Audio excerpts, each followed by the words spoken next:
Bonjour, donc je me présente Sandra 5 mars et depuis 2017, j'aide les startups en technologie à idéer et valider leurs opportunités d'affaires tout en les accompagnant jusqu'à la croissance, donc vraiment optimiser les ventes.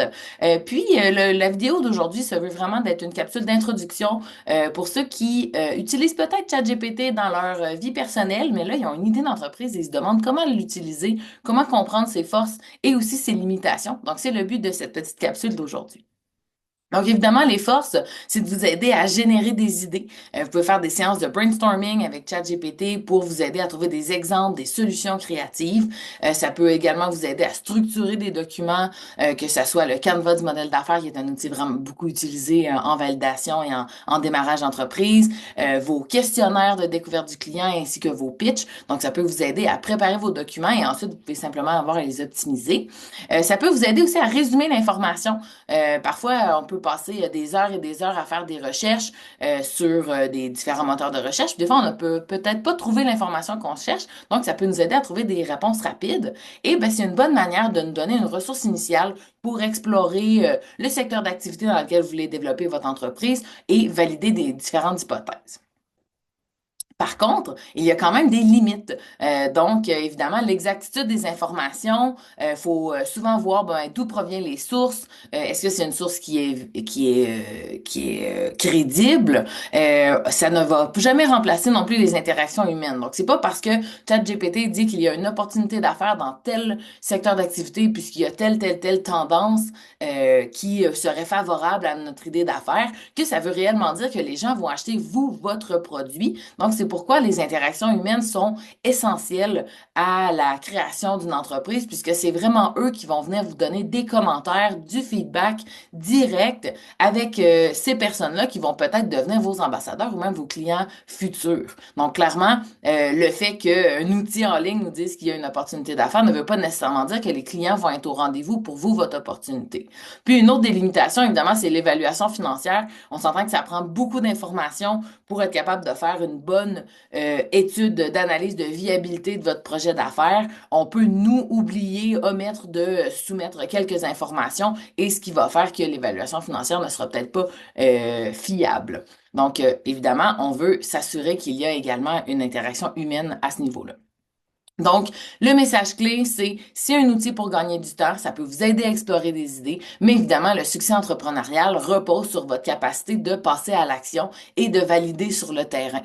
Donc, on peut s'outiller de manière optimale, mais clairement, c'est vous en tant qu'entrepreneur, votre manière d'être capable d'aller connecter avec les gens, connecter avec vos clients potentiels, poser les bonnes questions, être capable de recueillir cette information-là, faire une bonne analyse, prendre des décisions au quotidien, vous gérez votre propre émotivité quant au risque, quant à le temps que ça va prendre pour démarrer votre entreprise. Donc, c'est vraiment plus complexe que ce que l'outil pourrait nous faire savoir si on nous demande est-ce qu'il y a une opportunité d'affaires. Si la réponse est oui, évidemment, il faut prendre ça à la légère.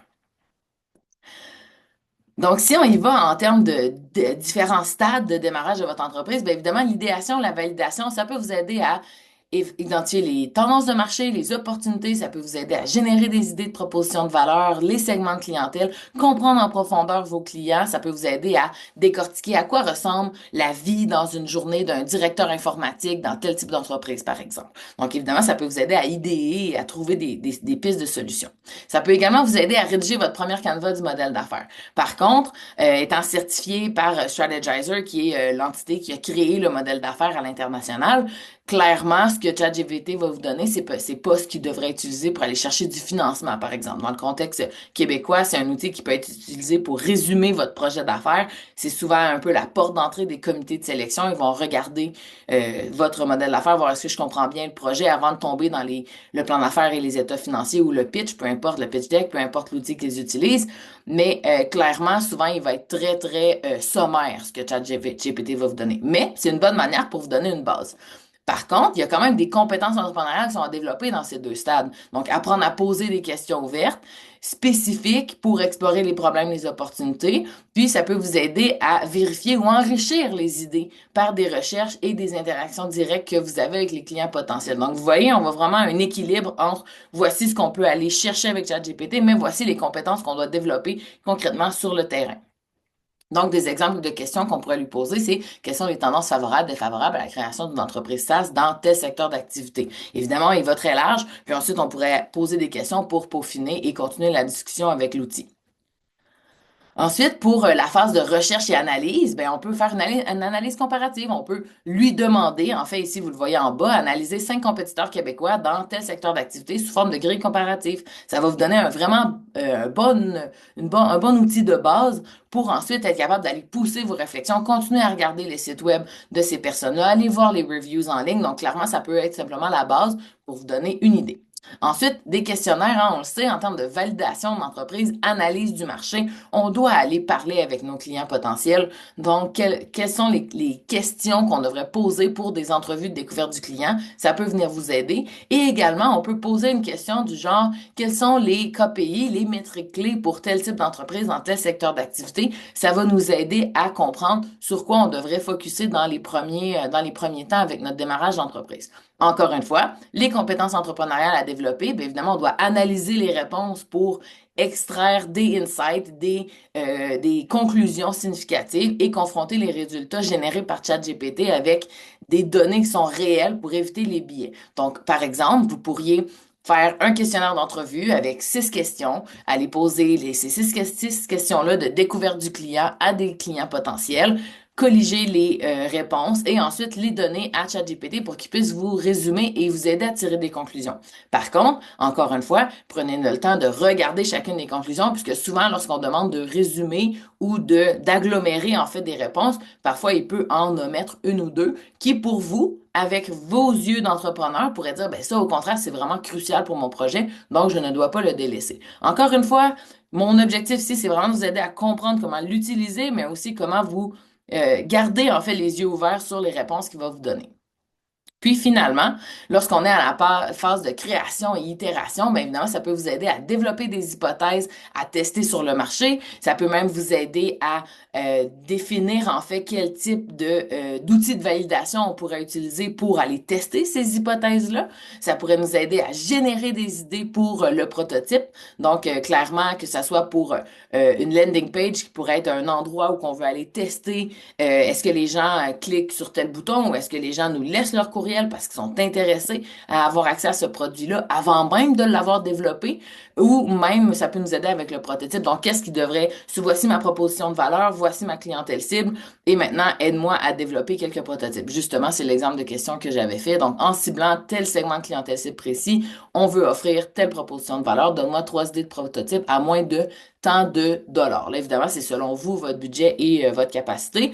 Encore une fois, mon expérience et ce que tout le monde dit en fait dans le marché, c'est vraiment de s'assurer que vous trouvez une manière de valider à peu de coûts et et que ça prend le moins de temps possible. Donc, fail fast, c'est vraiment utile quand on est en validation d'opportunités d'affaires et qu'on est dans les débuts des itérations et de la création de notre produit. Puis finalement, rédiger des contenus marketing. Évidemment, je pense que c'est une des utilisations les plus utilisées en termes dans les affaires, de vous aider à rédiger des contenus marketing, c'est ça, des courriels, des publications sur les réseaux sociaux, des scripts de vidéos. Mais encore là, n'oubliez pas que l'outil peut vous donner la base, mais ensuite, c'est à vous de l'adapter, puisque au bout du compte, la vente, le marketing, c'est toujours une question d'humain à humain. Donc, vous, votre personnalité, votre manière d'être, si vous êtes plus dans l'humour, évidemment, on peut donner des idées à ChatGPT de venir peaufiner le contenu, mais assurez-vous de garder un œil ouvert pour que ce contenu-là vous ressemble, que ça soit fluide et qu'il n'y ait pas un clash entre ce que les gens voient sur les réseaux sociaux et ce qu'ils vont voir une fois qu'ils vont vous parler, surtout si on est en B2B. On veut que ça soit quand même cohérent en termes de personnalité puis de vibe. Et finalement, les compétences entrepreneuriales à développer, bien évidemment, on veut prototyper rapidement, on veut recueillir des retours des clients et on veut savoir quand pivoter et persévérer en fonction des données obtenues. Donc oui, ChatGPT peut nous aider à analyser les données, mais de savoir quand pivoter, quand persévérer, évidemment, ça c'est plus une question personnelle. Donc, la mise en marché et le suivi, ben, ça peut vous aider à planifier les campagnes publicitaires, ça peut vous aider à créer des pitch decks pour les investisseurs ou si vous faites des démonstrations en ligne ou en personne, ça peut vous aider à faire une base pour votre pitch deck que vous pouvez ensuite adapter. Et ça peut également vous aider à identifier des partenariats. Donc, clairement, on veut être capable d'utiliser cet outil pour optimiser, mais au bout du compte, va quand même falloir qu'on mesure l'impact des actions marketing et qu'on adapte notre stratégie en fonction des performances et des retours du marché. Donc, c'est pas parce que ChatGPT nous a donné un script d'une vidéo qui va vraiment fonctionner que, au bout du compte, si on se rend compte, ben, ça marche pas avec ma clientèle cible, ça marche pas avec la cible dont j'ai donné, donc je dois adapter. Vous voyez, il y a quand même des compétences qu'on peut développer en utilisant l'outil. Et on peut lui demander quelles sont les pièces de contenu essentielles pour le lancement de ma plateforme auprès de mes clients sur Instagram, par exemple. Donc, rédige-moi les scripts pour celles-ci. Encore une fois, on va pouvoir les adapter. Donc, en conclusion, ChatGPT est vraiment un outil pour vous aider dans le démarrage de votre entreprise. Ça peut vous aider un outil de productivité, donc pour vous aider à gagner du temps, explorer des idées rapidement. C'est un complément, hein, je pense que vous l'avez bien vu dans la vidéo et non un remplacement. Donc, ça remplace pas les compétences entrepreneuriales que vous allez développer en tant que personne et ça ne remplacera jamais la mise en action sur le terrain et la validation. Puis, ça peut également vous aider à développer du contenu de manière rapidement et on doit quand même prendre le temps d'analyser ce contenu-là. Est-ce que ça me rejoint? Est-ce que c'est bien? Est-ce qu'il y a des choses que je dois adapter? Est-ce que ça vient vraiment me rejoindre moi en tant que personne? Puis finalement, ben, ça peut vous aider à faire de l'intégration stratégique, donc évidemment accélérer le développement de l'innovation. Donc j'espère que ça a été une bonne petite capsule d'introduction sur comment vous pouvez utiliser ChatGPT dans le démarrage de votre entreprise.